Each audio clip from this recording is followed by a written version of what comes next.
Hey, you're tuned in to Live at 5. And before we jump into today's guest, I just want to remind you that this show is only possible because of the generosity and support of amazing people like you. Continue to support us by subscribing to this YouTube channel, clicking the link to donations and merchandise in the bio below, and by spreading the word about our shows. Thanks again, and enjoy.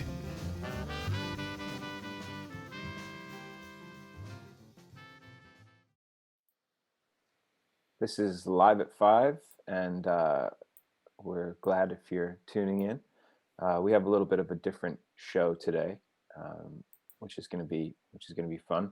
And I want to introduce our producer again. This is Darcy O'Connor. Say hey, Darcy. Hey. Nothing more, please. Just hey. Darcy's been working with Smitty's for just over a year now, and it's kind of an amazing progression of roles. If you think about, I don't know if you ever think about the breadth of things that you've had to come to become an expert on. But he started out behind the bar, and then became the bar manager, and then became the operations manager of Smitty's, and was responsible for hiring Alex Bolton, Honey Bolton, who came on the show on Wednesday, and a bunch of other amazing staff. And now he is producing a video show every day for us. I mean, who is this guy? He's Darcy O'Connor. And Darcy, we have this Friday and Saturday show is actually your brainchild, so I'm going to let you jump in and introduce it. Cool.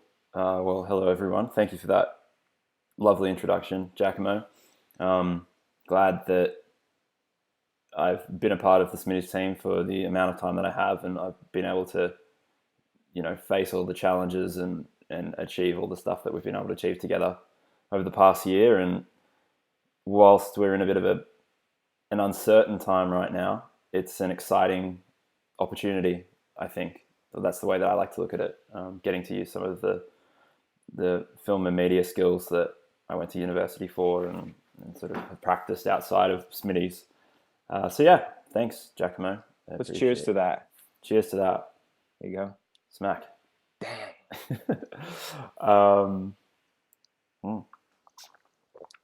But yeah, so today, for those tuning in, thank you for joining us once again. We've found that we wanted to sort of steer more towards the music side of things on Fridays and Saturdays. A lot of you are sitting at home, having a drink like we are, winding down from a week of working at home, or if you've been working for essential services, we thank you. And you deserve a bit of a treat. So what we've been doing over the last week outside the broadcast is sort of digging through the archive that we've created over the last few years of Smitty's, looking for some old show footage, looking for some old recordings, and we've started to piece together a cool collection of things that you may not have been able to witness live, but have thankfully been documented by a lot of the people that have come in contact with the bar over the last 5 years, and the band over the last, 7 years now, Giacomo? 8 years? 7 years, yeah. 7 years. So today we thought we'd kick things off by winding back the clock to the very early days of the bar with a performance from the Smitty's Big Four, which, Giacomo, do you want to give people some context for what the Big Four is in comparison to what they might know Kansas Smitty's as? Yeah, sure. So the Big Four is a group that was kind of born out of a regular gig that we had playing at the Vaults down underneath Waterloo Station. And some of you may remember coming to see our Mardi Gras parties down at the Vaults. We used to do one every year, I think for 3 years. And the whole beginning of that was with the Big Four. And we had a 2-night-a-week residency for, I believe it was 5 weeks. And that's how we got the band together. And the band was Pete Horsfall, Dave Archer, Ferg Ireland, and myself, and that was kind of the core of the house band lineup as well. But our focus was to look to earlier jazz and not necessarily to, kind of create original music, which was always the focus of the bigger band. And having that Big Four lineup, the Big Four lineup was actually based on a Sidney Bechet record that came out in 1940. And I always thought it was really cool as a clarinet player because there's no drummer in the group. And I always felt like drums kind of clashed with the lower register of the clarinet because it's such a kind of more dynamic instrument. So we put this band together, and we kind of quickly found ourselves doing, 10 or 12 gigs a week for about 3 or 4 years. And we really, this is before the bar opened. And by the time we got to the bar being open, I think we did one of the first music gigs down at the bar. I think we did one of the first live events. And by the time that happened, we had, hundreds, if not 1,000 songs under our belts that we knew as a group because we'd done our, the famed 10,000 hours. So yeah, that's kind of what the band is about. That's amazing. So in those early days before the bar was open, obviously the bar sort of evolved as Big Four evolved into the house band and et cetera, et cetera. So where were you playing before Kansas Smitty's was a venue? Well, we were playing anywhere they'd book us, we played in restaurants, we played in bars, we played in concert halls. I mean, we did, I can remember we played at a bunch of, we even played on an airplane one time. I just remember playing, just because it's such a portable format, you don't, as soon as you take drums and piano out of the equation, you can basically play anywhere because everybody's instrument makes an acoustic sound. So I remember we played at the St. James Theater. I mean, there was some funny moments where there was one event where we played at there's an Ivy Club down by Tower Bridge, and within the same week, and so the Ivy Club is so you go down past Tower Bridge, and there's this new state-of-the-art theater called the Bridge Theater, and right next to it is the Ivy Club. And on the Wednesday, we played at the Ivy Club for background music, and on the Friday, we played on the stage at the 800-seat theater as the main show. Wow. So it's kind of one of those funny things where you think, well, what's the difference? Who's it's just the audience. It's not the music. It's just where it happens. So yeah, that's the kind of, we were playing wherever we could, and that's how you get your repertoire together. That's how you cut your teeth. So I mean, you just mentioned that you'd learnt probably thousands of songs by the time you were at your peak, so to speak, in the Big Four. Like, where did you start? You mentioned Sidney Bechet, but who are some of the other artists that we might be able to expect to hear some tunes from the set today? Yeah, Sidney Bechet was a big one for me because obviously he made that first Big Four record that kind of inspired me to put that lineup together. But then there are other people from the 20s, obviously Louis Armstrong's Hot Fives. We didn't play too much of that material, but a few tunes from him. We have an arrangement of Millenberg Joys from McKinney's Cotton Pickers. We have some Benny Moten stuff, Moten Swing and Tickle Toe, and some Duke Ellington stuff we used to play. But really, you're looking at the kind of ragtime era of stuff. So we did Maple Leaf Rag by Scott Joplin. We did Carolina Shout by James P. Johnson. We did all the kind of, it was really an opportunity to kind of tighten the microscope on that 1900 to 1930 period, which is a really really rich period in jazz. But I feel like when we used to play those gigs, people would always come up and say, my favorite quote ever from audience members, and I actually really do love hearing this. It's not something that I ever grow tired of, and the quote is, "I really don't like jazz, but I loved that." Wow. And I always find that amazing because to me, this is the epitome of what jazz is. So if you like this, then by default you like jazz. But people didn't see it that way, and I can remember talking to Jack Abraham about this as well. The guy that we started the bar together. And he said, well, I like the big four stuff and I like the older stuff because they sound more like pop songs to me, because they have sections. And that's kind of one of the big differences between the earlier jazz and the jazz that kind of people know more from the 50s and 60s and even 70s, is that there was a huge composed element, So yeah, that's the kind of repertoire idea there. That's amazing. I mean, when you first started playing as the Big Four, and probably when you first moved to London, because that wasn't too far away from when the band was starting, I imagine, probably a year or two afterwards. Was there kind of a trad scene going on, or is that something that you guys sort of helped found in a way, or sort of like resurface? No, I think we just slotted right into what was already there. I mean, this country has a long heritage of traditional jazz music that kind of started in the 40s and then in the 60s, and it's something that's very kind of entrenched here, and you do meet a lot of older people that really know their stuff when it comes to the early jazz. I don't know, do you ever meet that guy John who comes down to the bar? I think you've met. I've met John. He's a great guy. Great guy. I mean, he was an advertising and like art director for. He lived in New York for a while. But his main guy is Louis Armstrong. To the point where his son's called Louis, and he's probably in his mid 70s ish. So he's kind of the epitome of what that scene created. Now in the States, people of that age aren't really jazz aficionados, so it's like a generation before them, so they might know the songs, but they'll say to you, oh yeah, my father, my mother, my aunt used to listen to those records, but they don't actually know them. And I always found that really interesting here, that they call it that second wave almost. Yeah, exactly.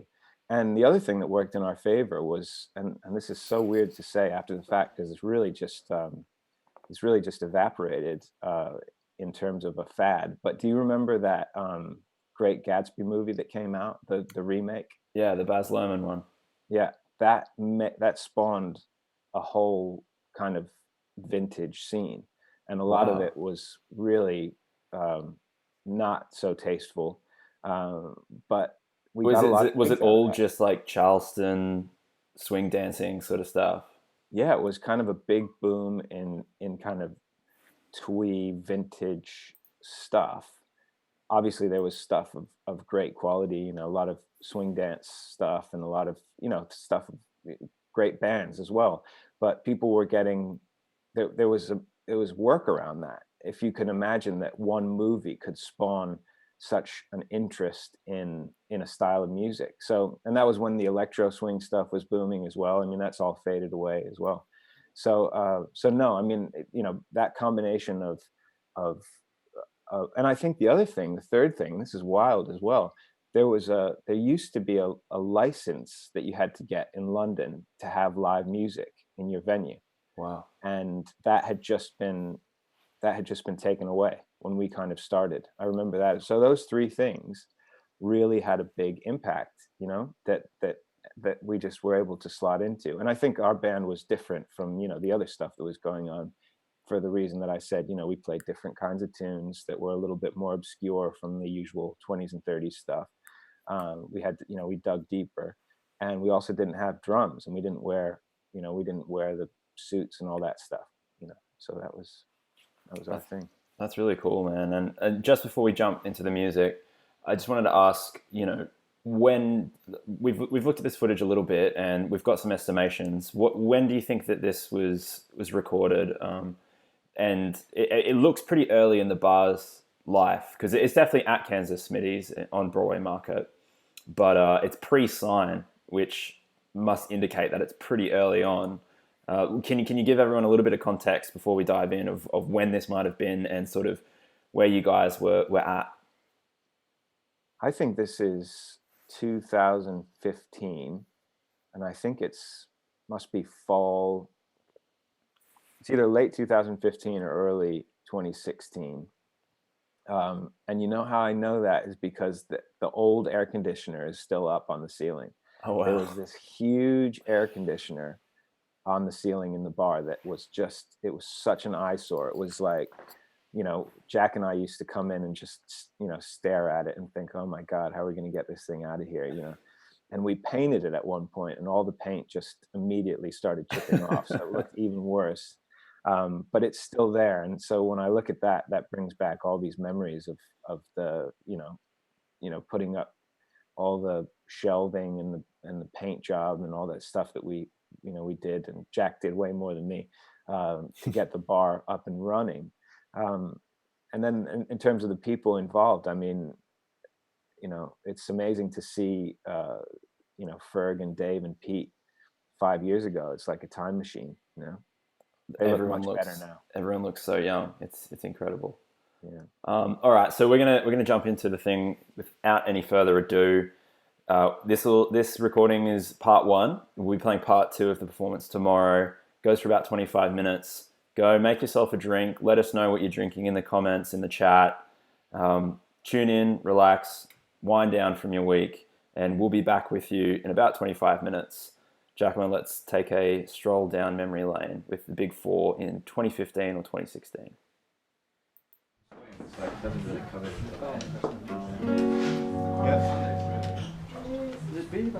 Yeah, D flat. D flat. Starts with D flat. D flat. 1, 2.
Let's try that Tiny's exercise.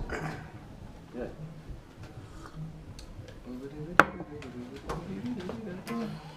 What are you drinking? Huh? Cup of tea.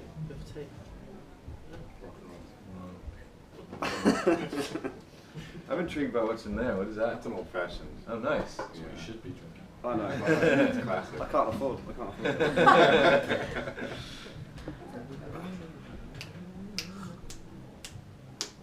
1, 2, 1, 2.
Thank you. I'm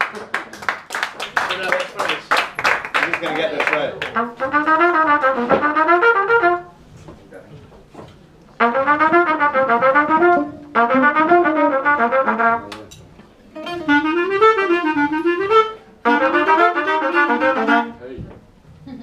day. 1, 2.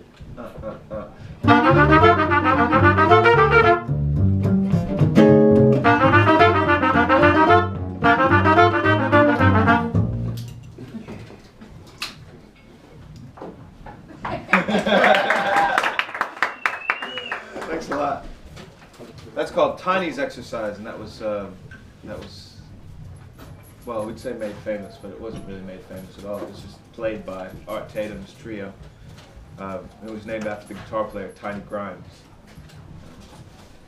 Let's play from this moment on. Yeah. D. D minor. Yeah. 1, 2.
How about Ferg Island on the double bass? Yeah, excellent.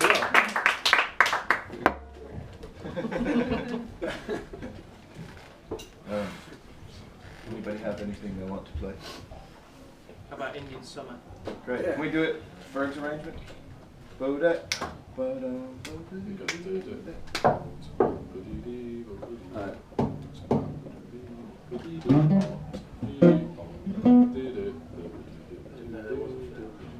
It's Zook Sim Sim Sim. You want to walk him through it? Enjoy it or not? Yeah, try it. Okay. Do you know it? I've not heard that arrangement. Bo-da, That's a bit difficult then. bo-do-dee, do-dee-do-dee. It's really the melody that's, I mean, it's easy for us. Yeah, another melody. 1, 2. Alright, check it out.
cool. Isn't it? We usually play that song like this. 1, 2.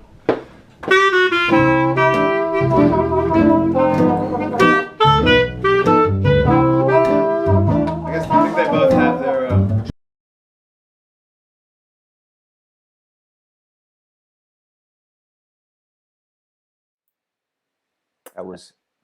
That was Indian Summer, and as you can hear, we kind of slowed it down to a kickline tempo there at the end. If you want to hear a great version of that song, check out Sidney Bechet's or Zoot Sims.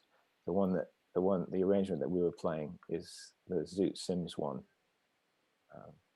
Yeah, It's really hope cool. you enjoyed that first archive at 5. Yeah, that was like Giacomo said, our first archive at 5. We'll be back tomorrow with part 2 of that performance. But we'll stick with you for another few minutes today, sort of delve into a little bit more about the Smitty's history. So, I mean, that air conditioner is pretty ugly that I can see in the background. Giacomo, can you tell us a bit about the story of... That was Ferg, man. Oh, he does have a head like an air hope he's conditioner. not watching. Yeah, like, can you tell us a bit about the story of how the bar came to be? We might dive into that a little bit more tomorrow, but just give people a bit of a background in case they only are familiar with the band or only are familiar with the bar. Yeah, sure. The bar, in short, grew out of an idea that Jack Abraham and I had about 8 years ago to create a home for a group of musicians that I was hanging out with that are now Kansas Smitties, that were interested in the kind of the older side of jazz, but not just from a kind of reenactment point of view, but rather the spirit of it. That people would come together and learn music and jam and create on the spot. And it's that kind of that bubbling point of when bebop was kind of starting to happen in the late 30s and early 40s, and that spirit was what we tried to capture with the idea of Kansas Smitties. Now, the bar didn't come along until well after the band was already a thing, and we'd already made an album and everything. So the bar was kind of it was supposed to be at the core of the idea, but we would do pop-ups for years and say, wherever we are is Kansas Smitties. And we would say that Kansas Smitties was the world's greatest imaginary jazz bar. And now it's the world's greatest non-imaginary jazz bar. So yeah, that's kind of a brief intro. That's cool. We had some questions and some comments from some people tuning in while the music was playing. We've got Clive Fleckner that was getting a glass of Malbec to enjoy today's performance. Francis Nielsen, who was polishing off some leftover Prosecco found in the back of the fridge. But we had a question from Tyler Rindo, who is a long-time listener and supporter of Live at 5. Thank you again, Tyler, for joining us. I think you're probably one of the few that have tuned in pretty much every day that we've been operating since the live streams of the performances. So we thank you for that, and we thank you for your continued support. Thank you, Tyler. But yeah, he wants to know, he's curious how you and Pete work together to arrange the melodies. Like, obviously this kind of music is highly melodic. Like you sort of alluded to earlier, it is like pop music. It was the pop music of its day, which means it's very sort of melody forward. Can you speak a little bit about that, like how you and Pete sort of balance that between yourselves? Yeah, and you totally hit the nail on the head there, Darce, because it is melody driven jazz. It's definitely melody driven, and there's and then there's improvising, kind of free form improvising in the midst of the song, and that happens later. But the thing that's key to remember about this kind of jazz, and what's so exciting to listen to when you're listening to the old records, is that the people who were playing that early jazz, they would improvise the delivery of the melody as well. So it's melody driven, but the melody would be different every time. And Louis Armstrong is a genius of that, and other early jazz people as well. And Tyler, your question is kind of related to that. And I think Pete and I developed a language early on to be able to improvise around each other whilst playing the melody. And we really take that from the early trad jazz groups. And I think we've talked about this before. I can remember having this discussion, but the whole thing of kind of three front line Chicago style or New Orleans style trad jazz is, from the outside, people look at it and they think, oh, well, everybody's just improvising all the time over each other. And actually that's kind of inaccurate, because what's happening is that one person is playing the melody and the others are playing behind the melody. I'm just going to switch cams here because I think we have lost you momentarily, probably due to a battery. He did his best during the break and turned off his camera to save, but there, I'm back on that. There we go. So what Pete and I used to practice was we would learn the melody of the song as best we could from the record, and we would sit in the same room together. And he's really, he was, so influential on me in figuring out how to play that older style of jazz music. He really is a master of that. And we'd sit and he'd figure out a counterpoint line to that melody. And you do that enough times, let's say you do 20 or 30 songs, then for the next 20 or 30, you can kind of make it up, So we have this kind of sixth sense for knowing different little harmonic devices and little stabs and little rhythmic figures, because there are an infinite number, but after a while you have enough in your arsenal to be able to get through a lot of situations.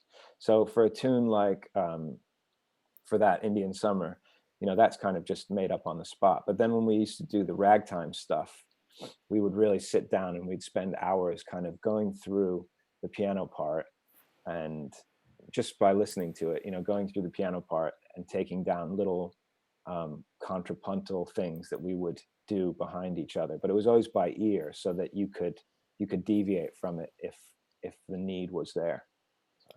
That's a word that you've brought up a few times on the show since we've been in this podcast format, is ragtime. For those who may not necessarily know what that is, myself included, can you give a bit more insight into it? Because when I think ragtime, I think, almost honky tonk, but it may have been born out of that. I'm not sure. What's ragtime, and what was Kansas Smitty's and the Big Four's relationship to ragtime music as opposed to traditional jazz, or is it one and the same? It's kind of a concurrent sound in American music, but the key difference between ragtime and jazz is that ragtime isn't improvised, right? Right. So this happens so many times with jazz over its history. You have swing music is kind of like ragtime, right? But you don't have to have improvisation in swing, so it's not always jazz. I mean, usually you have some, so it's, or you have funk music is, if you think of James Brown and then you listen to Herbie Hancock's, like Jazz was saying yesterday, Headhunters and stuff like that. Headhunters was her big album. Now Herbie was listening to Sly Stone like almost exclusively at that point. He even has a tune called Sly, I think, on that record. And there's a huge amount of crossover in terms of the instruments that you're using. There's electric bass, there's like fat drums, electric keyboards. The difference is that they improvise on Headhunters. So you have that long extended keyboard solo in Chameleon that you wouldn't get on a Sly Stone record. And that's the same thing with ragtime. With respect to people like James P. Johnson and Jelly Roll Morton, like James P. Johnson, Jelly Roll Morton, they were both, they would have been big fans of Scott Joplin, and Scott Joplin had written these rags that then, Jelly Roll actually I think went to St. Louis at one time and met Scott Joplin, and you know, that's how early he was. But they would improvise. And now ragtime as a form is really interesting as well, because you have, you know, you look at different, you know, periods in music, and form is always kind of the definitive element. And you look at like a pop song, you know, you have verse, chorus, and then you have this, you kind of bridge. You might have a drop, you might have whatever, you know, these kinds of devices that we all recognize if we're well versed in that kind of music. And I feel like that's, you know, just as a side note, why a lot of people don't necessarily understand or like jazz more, is because they're not versed in the form. And so ragtime form was longer than kind of what we have now as a kind of a traditional jazz form for jazz songs. So you would have two sections. You might have like an intro figure, and then you'd have an A section, and you'd have A, B, A. But then you'd have this little kind of bridge section that would get you into another section that was in a different key. And then sometimes you'd have sections after that. So I like ragtime because as a piece of music, a rag really takes you on a journey, quite literally, through different keys. And I always thought that was really cool. That's interesting. So it's almost, you know, you can almost tie the links from contemporary classical music of that time, you know, of the late 19th century and early 20th century, and this sort of more populist music form that is ragtime. Yeah, completely. I mean, so the most sold records in 1900 and 1901 were Caruso and John Philip Sousa, right? And John Philip Sousa is the king of American marches. Now, ragtime form, rag form, is the same as march form. You know, If you think of Stars and Stripes Forever, you have the A section, you have the intro, the A section, and then you have the trio section, which is the part that everybody knows. And now that if you look at the form of that piece of music, that's the basis for ragtime, and those were happening at the same time. But then what the jazz guys did, which was different, was they would take one of those sections and they would improvise over it.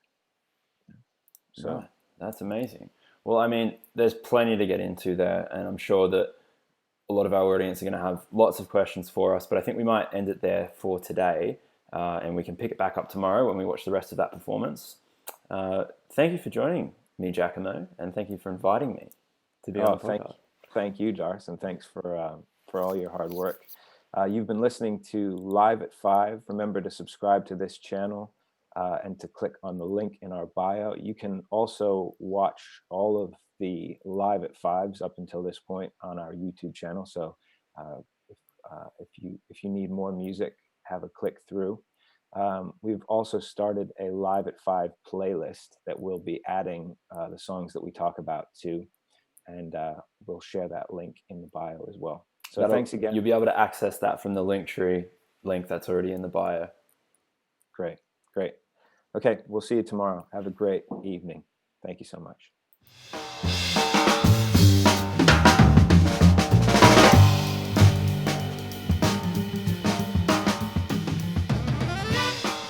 Thanks again for listening to Live at 5. Remember to subscribe to this channel and click on the link in the description to see where you can donate, sign up for a Smitty's membership, or buy our records and merch. See you tomorrow. Thanks again.